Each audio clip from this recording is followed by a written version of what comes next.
Здраво, ова е 339-тото издание на Видеологија со Златко Ѓелевски, дигитален краток осврт за актуелни филмски остварувања, односно спонтана критичка анализа која е збир на први впечатоци илустрирани со подвижни слики. На денешниот репертоар е His Three Daughters од Азазел Джейкобс, во кој станува збор за семејната динамика на трите сестри, Кейти, Рейчел и Кристина, глумени од Кери Кун, Наташа Леоне и Елизабет Олсен, кои се збираат во еден њујоршки стан за да се грижат за нивниот болен татко, кој според докторите се наоѓа на смртна постела. Додека престојуваат во станот, се обидуваат да го поправат напукнатиот меѓусебен сооднос и излечат семејните рани.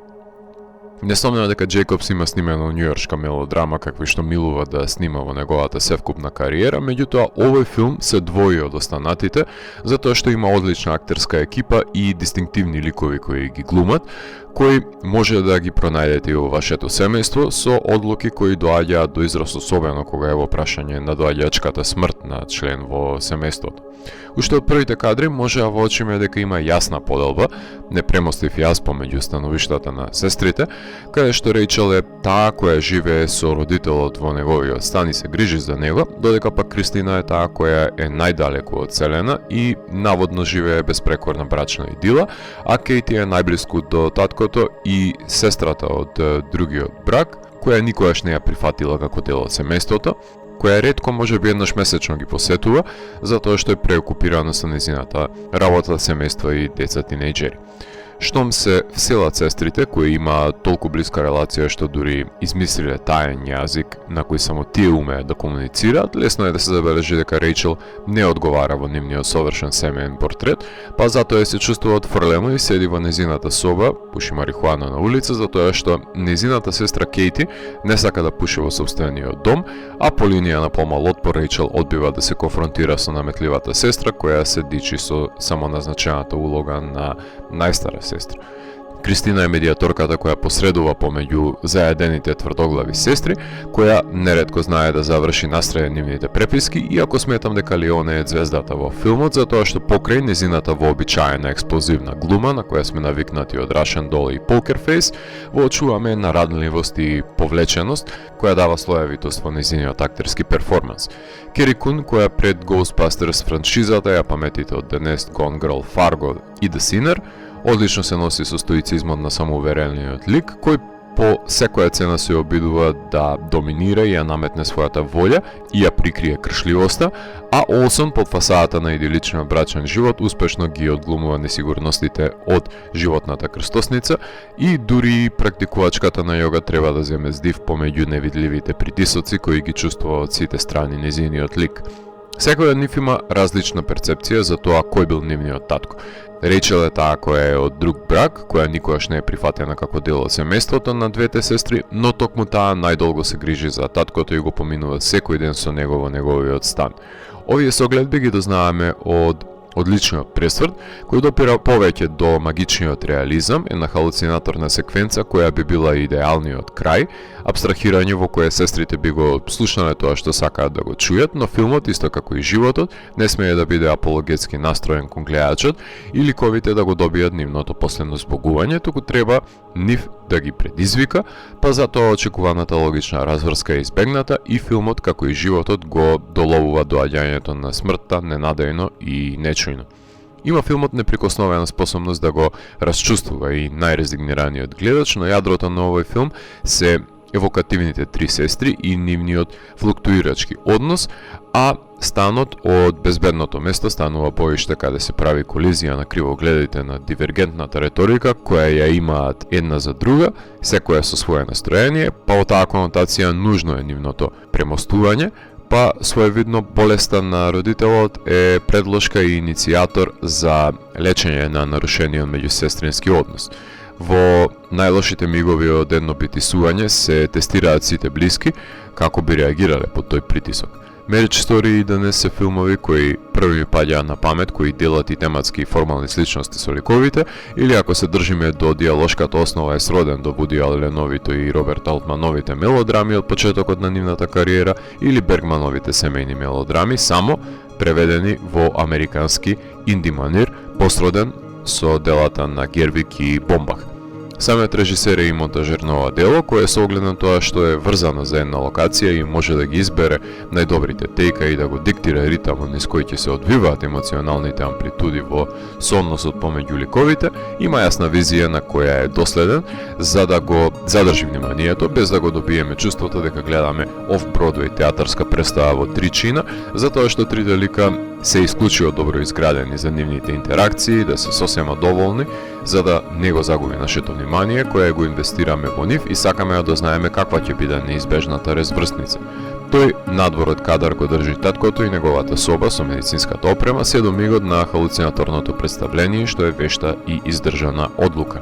Кинематограферот на Грета Гервиг, Сем Леви, најдобро знае како се снима во њујоршките станови, па затоа ги држи на дистанца во кадрите трите ќерки, за во финалето да го добиеме тропланот кој е ветен на постерот и да се воспостави нивната врска и започне заемното пребродување на тагата од губитокот, иако секој од нив тажи на различен начин. Врз Рејчел најчесто паѓаат сенките кога се поставени трите женски лика во дневната соба, не баре има невидливо мракобесие кое ја следи на секаде, облак кој врне исклучиво врз неа, кој не ги дозволува да влезе во собата на таткој, кој не сака да го гледа во таква безпомошна позиционирано, затоа што се присетува на миговите поминати со него гледајќи заедно спортски надпревари во дневната соба. Сем го снима филмот на 35 мм филмска лента, што значи дека жолтото светло во интериерот дава толку пријатна топлина во кадарот, која ја рефлектира грижата која ја еманираат ликовите, за која ни самите не се свесни, а гледачот е помеѓу нив во истите тие 4 зида и е во исчекување на доаѓањето на смртта. Родриго Амаранте, композиторот кој има работено на Наркос, во овој филм се држи до елегичното пијано и ламентирачките акорди на гитарата да го долови саканиот инди звук, кој ќе биде одраз на тивкиот и кроток универзум на кој сведочиме во станот, без разлика на бурните конфронтации, набојот останува меѓу четирите зида. Таговните компоненти мора да се преточат во нота во композициите за сестрите, во кои секоја на свој начин го процесира и поминува низ надоаѓачкиот тивок плач, под кој се крие заемништвото, кое е секогаш на дофат, но не секогаш го искористуваат да бидат сестрите подкрепа една на друга, па тагуваат во дружба на самотијата во ноќта, проследени со паузите меѓу нотите, како воздишки во пијаното на Родриго, кој носи и доза на неговото фадо, само изразено во американски фолк-рок манир. Режисерот Азазел Джейкобс е дел од генерацијата на њујоршки режисери кои почнаа да снимаат мелодрами за духот на градот во раните 2000-ти години. Со неговиот прв краток филм за вистинскиот пар од реалноста Кирк и Кери од 1997 година беше награден на Слемденс и почна да се пробива во американската инди сцена. Првиот долгометражен филм го работи од 2003 година, во кој Норман Редус се појавува во споредните улоги на Nobody Needs to Know, филмот за потрагата по славата на двете њујоршки актерки кои по секоја цена сакаат да се пробијат на филмската сцена.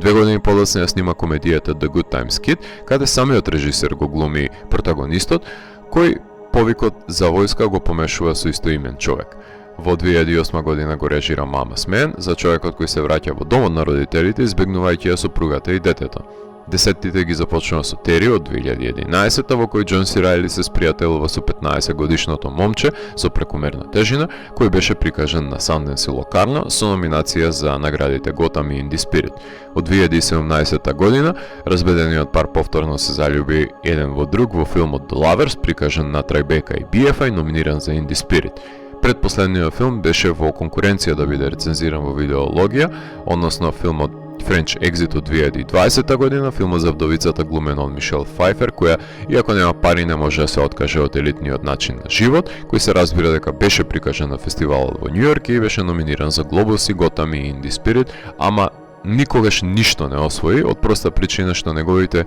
филмови пополнуваат номинациони места, а не се во сериозна трка за добивање на наградите, затоа што се тивки, нежни и речиси незабележливи, се додека не го сними неговиот последен филм, за кој ви говорам денес. Со претходните живее во сенката на Ноа Бомбах, Джос Ванберг и Грета Гервиг и останатите њујоршки инди режисери кои изградија кариера од мелодрамите со талкачки протагонисти од Месо и Крв во големото јаволко и Джейкобс, кој дели бројни особености со нивните изразни средства, никогаш не направил дело за вреднување по кое ќе биде запаметен и ќе излезе од нивната етаблирана сенка на њујоршките улици и станови до неговиот последен филм. Работи на краток филм за 11 септември кој гласи Меседж Машин и ќе биде инволвиран во анимираната серија Госамер.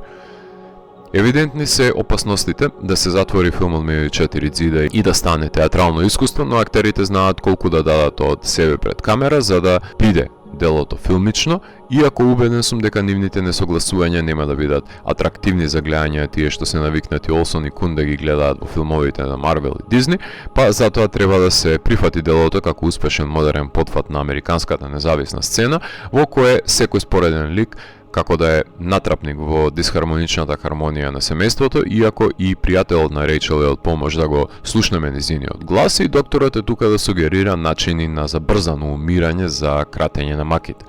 Сцената од пресврта знам дека многумина ќе ги исфрли од гледачкото искуство, но тоа е иницијалната цел на овие фантазмагорични сцени, да ја предизвикаат имагинацијата и да го скршат калапот на едноличната мелодрама во која таткото станува чеховскиот пиштол кој пука. Филмот имаше својата премиера на Интернационалниот филмски фестивал во Торонто, каде Netflix го купија $7 милиони и го ставија на нивната платформа овој независен американски филм, која препозна актерската моќ во него за да го доближи до широките маси, иако максималното уживање на филм снимен на филмска лента се знае дека е во киносалата, па филмот беше награден на фестивалот во Сан Франциско, иако овој филм би го очекувал јас лично на Санденс, кој искрено се надевам дека ќе дојде до некоја номинација за Инди Спирит или Готам, во најмала рака да се даде до значење на убедливиот актерски перформанс. Сентиментална њујоршка семејна мелодрама во која три сестри се соочени со неизбежниот губиток, обидувајќи се да ги сосредоточат сопствените спомени за да го состават енигматичниот мозаик за човекот кој бил различен татко на секоја од нив. Сестра не рани, ама тешко е која нема кога се тажи во самост. Ако морам да го евалуирам, тогаш History Daughters од мене има 4 од 5. Доколку ви се допадна 339-тото издание на дигиталната архива Видеологија, лајкувајте го видеото, споделете го и следете го каналот. Последнете и поснатите рецензии на виртуелната полица. И благодарам за вниманието. Поздрав!